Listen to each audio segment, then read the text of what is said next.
Olá, meus amigos, muita paz. Sou a Sandra, dando hoje continuidade a esse belo projeto do nosso Lar Francisco de Assis, de estudo online do Evangelho segundo o Espiritismo. Vamos olhar para o item 11 do capítulo 7 do Evangelho, que trata do orgulho e da humildade.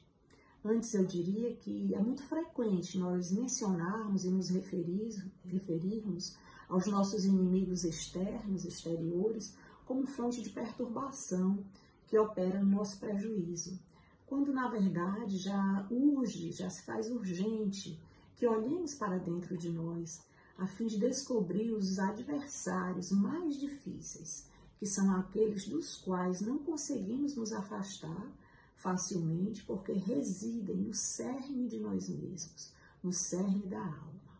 E dentre os mais implacáveis destes inimigos interiores, eu destaco o egoísmo e o orgulho, porque nos tolhem a visão espiritual, impedindo que vejamos as necessidades dos outros ao nosso redor e, pior, que vejamos as nossas próprias necessidades de mudança, de aprimoramento, de aperfeiçoamento. Míopes desta forma, quanto às nossas próprias imperfeições, subtraímos de nós mesmos as melhores oportunidades de progresso. Estes, orgulho e egoísmo, e outros agentes nocivos que se nos instalam no espírito, corroem as nossas energias e depredam a nossa estabilidade mental. Na questão 785 de O Livro dos Espíritos, Kardec indagou aos imortais qual seria o maior obstáculo ao progresso. Sem titubear, eles responderam orgulho e egoísmo, esclarecendo naquela oportunidade que se referiam ao progresso moral dos homens, porque um progresso intelectual, mesmo na presença do orgulho e do egoísmo, sempre caminha, sempre se efetua. O item 11 do capítulo 7 de O Evangelho segundo o Espiritismo esclarece que o orgulho é o mais terrível adversário da humanidade, que tem relegado ao esquecimento a grande virtude da humildade, apesar dos inúmeros exemplos de humildade, dos exemplos nobres que foram deixados ao longo de nossa história. É que o sentimento de humildade nos nivela todos os homens. Diz a ele que são todos iguais, que são irmãos, que devem se ajudar mutuamente e assim conduz ao bem, do qual nós acabamos nos desviando ao nos encastelar em nossas posições orgulhosas. Sem a humildade, diz Lacordaire, em sua bela mensagem, o homem se adorna de virtudes que ainda não possui, como se vestisse uma roupa para esconder as deformidades do corpo. E ele nos chama a recordar a humildade do Cristo, qualidade que o fez tão grande e o colocou acima de todos que tinham vindo antes dele. Sobre o egoísmo e o orgulho, Kardec escreveu um texto que está em Obras Póstumas, onde lembra que o homem não foi criado nem egoísta, nem orgulhoso por Deus, que na verdade o criou simples e ignorante, e que é o homem que se fez egoísta e orgulhoso ao exagerar o instinto de conservação que Deus lhe outorgou. Anota o codificador que o egoísmo se origina do orgulho, uma vez que a exaltação da personalidade leva o homem a considerar-se acima dos outros e, julgando-se com direitos superiores, melindra-se com tudo aquilo que, a seu ver, constitua ofensa aos seus direitos de supremacia. Kardec diz que a importância que, por orgulho, o homem atribui à sua pessoa, naturalmente o torna egoísta, sendo assim o orgulho o pai do egoísmo, efetivamente.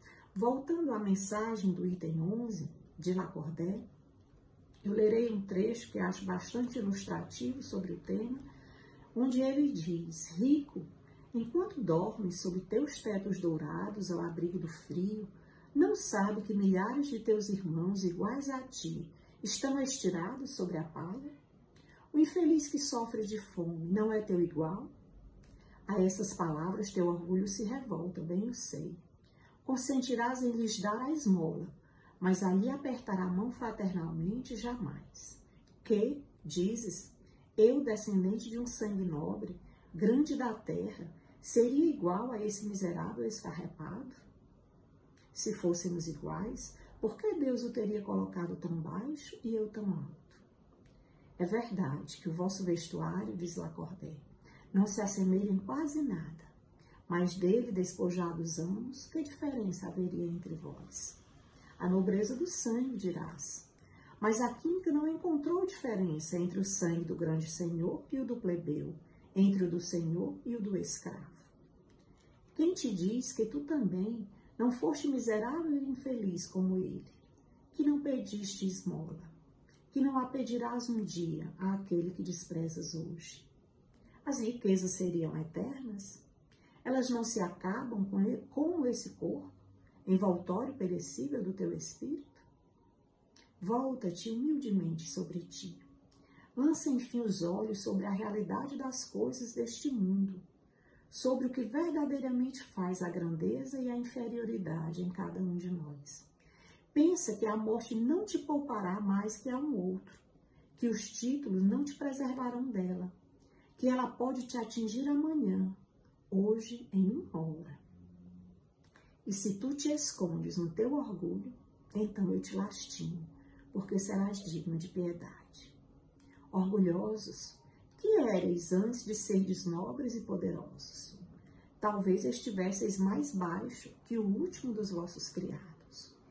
Curvai, pois, vossas frontes altivas, que Deus pode rebaixar no momento em que mais alto as elevardes. Todos os homens, diz Lacordaire, são iguais na balança divina, e só as virtudes os distinguem aos olhos de Deus. Todos os espíritos são de uma mesma essência, e todos os corpos são modelados com igual massa. Vossos títulos e vossos nomes não os mudam em nada. Ficam no túmulo, e não são eles que dão a felicidade prometida aos eleitos. A caridade e a humildade, sim, são os verdadeiros títulos de nobreza. Que reflitamos sobre esse tema, buscando inspiração na simplicidade do nosso querido Francisco, nas lições que deixou de humildade, sendo essa a virtude que devemos nos empenhar em obter, em construir dentro de nós, ao passo que precisamos destruir o orgulho e o egoísmo. Muita paz a todos, até uma próxima oportunidade.